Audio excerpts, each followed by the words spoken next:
How to remove blocked and muted accounts on Twitter.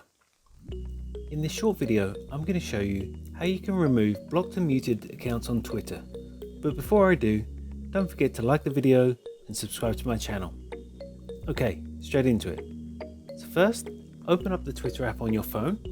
Once you have it open and you're here, click on the stars in the top right hand corner. And then on the next menu, click on View Content Preferences.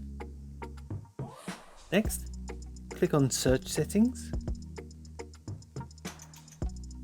And then here you can see the option to remove blocked and muted accounts. So you can just turn that one off. And you can use this to eliminate search results from accounts you've blocked or muted.